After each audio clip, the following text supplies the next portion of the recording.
welcome to another chapter of our series. In this fourth video, we will explore how we can measure the impact of any given incident. In previous lessons, we discussed how to recognize when something is malicious and escalate the incident when necessary. Well, today, we begin at precisely that point. We know that something bad has happened, but we don't know yet how bad it is. Understanding the impact of an incident consists of two parts. Firstly, getting as much information about the breach as possible based on the artifacts in hand, and secondly, checking against our internal telemetry to get the real scope of the problem. Let's get started. Our investigation starts with a set of indicators related to the incident we're investigating. We put them all together in a graph and get a first high-level vision of what we have. An alternative to a graph will be using a collection, which has some advantages in the way the data is processed. Collections and graphs are public by default, so this could be a stopper depending on your investigation. At the same time, both collections and graphs are shareable and are a great collaborative environment for an investigation. Once we have our initial set, we would like to expand it to get additional indicators, including the infrastructure used by the attackers and the full kill chain of the attack.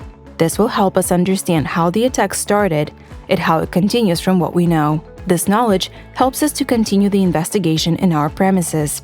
Note that some elements, especially infrastructure, will appear as red even when having a single malicious verdict. Most of the time, these are false positives, and we can consider removing them from our investigation. Let's first understand how this information is obtained in VirusTotal, starting with the infrastructure-related indicators. A very interesting relationship is when malware has been seen in the wild, meaning it was distributed from a particular URL or domain. It could also be that the sample is trying to communicate when successfully executed in a sandbox. It is typical for malware to communicate to legitimate sites for different reasons, including checking internet connection. Also, sometimes samples resolve domains without further communication.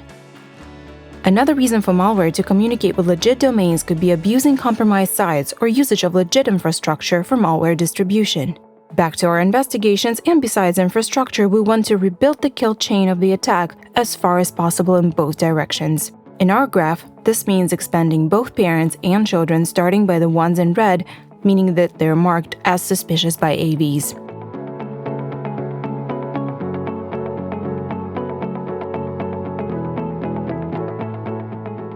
Actually, when expanding children, we get a lot of interesting additional details.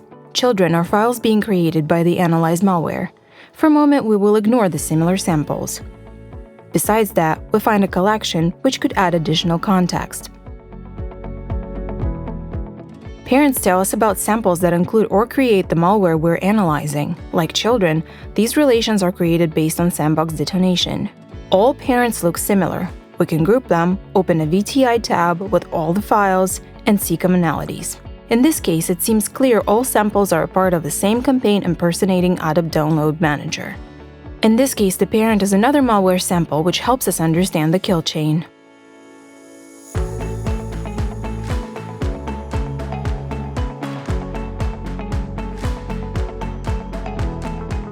A less fortunate case is when the parent is a compressed file which was used to upload the sample to VirusTotal, resulting in no useful information most of the time.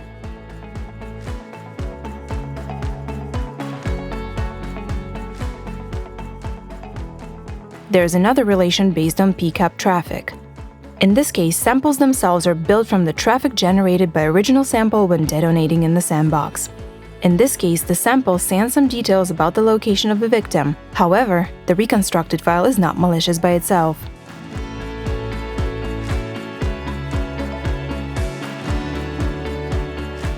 In some cases, we can find parents being extremely powerful to understand the distribution vector. In this case, the parent file is an email where the malicious file was distributed as an attachment. There is an additional piece of information we can obtain from our collection of indicators, which is metadata. VirusTotal helps us locate when samples were first seen on the platform. We can see this in graph. First, we will filter only executable files and see the timeline.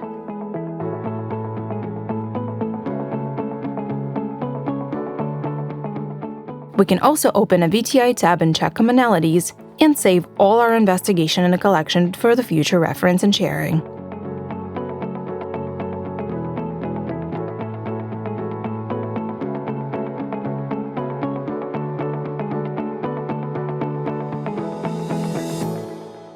Compilation time of the samples and when they were seen for the first time and last time can give us the critical information to estimate how long attackers could have been in the victim's infrastructure. Dwell time is the difference since the attack happened and when we learned about it, and this estimation can determine the best course of action for our response. Now we know a bit more about the attack. The infrastructure used by the attackers is probably one of the first elements we want to check in our internal logs. Identifying when, how, and how often communication with command and control servers happened, and what, if any, additional malware was downloaded by the attackers are the next logical steps in the investigation, followed by the actions performed by the attackers and the extent of those. While indicators are highly valuable, we can never be sure we will find the exact same ones in every attack.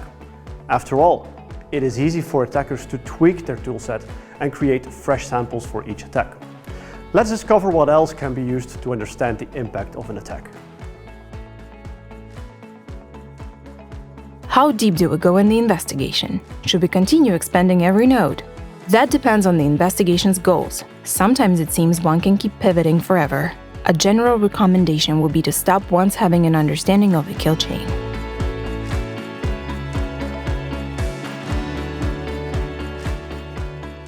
Let's start with the distribution vector.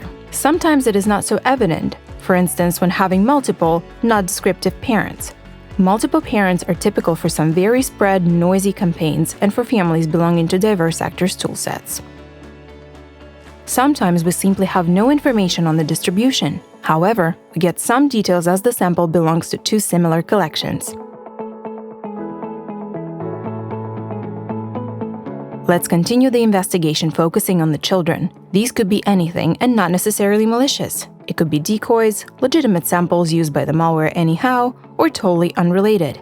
For instance, for any compressed format from a formal point of view, like an Office document, we find multiple elements that are simply part of the file. Note the difference between bundled and dropped files.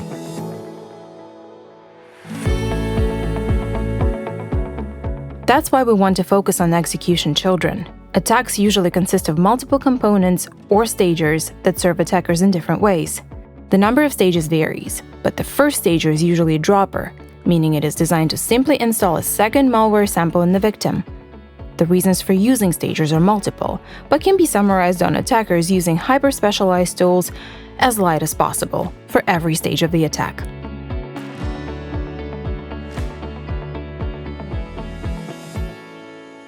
In this case, the URLs contacted show the next stages that the malware downloads, which is yet another way for us to get next stagers.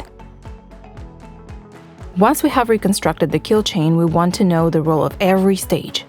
Stagers can be understood by the position they're found in this chain, but also by their capabilities. We should take into the account that some of these samples are very flexible and we do not know how the attackers are going to use them. For instance, it could be that some of the stagers are built to always download the same sample, but it could also be that they wait for the command from the operators to determine what they do next. To understand the role of the samples in this kill chain, other AV verdicts and crowdsourced rules, the sandbox detonation is the only source telling us how the malware really behaved. In here we can find all of the activity of the malware in the set of sandboxes it was detonated.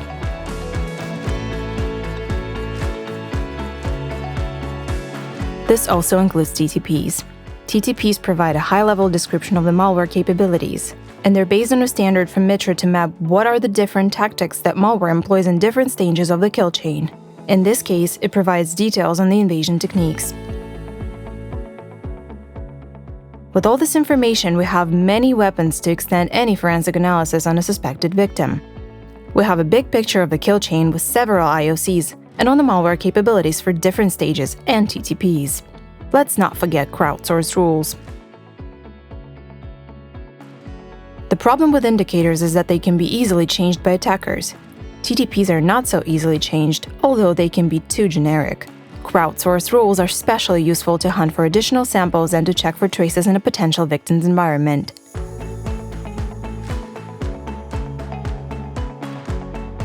Once we reconstructed the anatomy of the attack, we can be more selective on what rules we want to deploy locally. For instance, we can use specific Yara rules for families involved, deploy IDS rules in the network devices, or Sigma rules in RCM.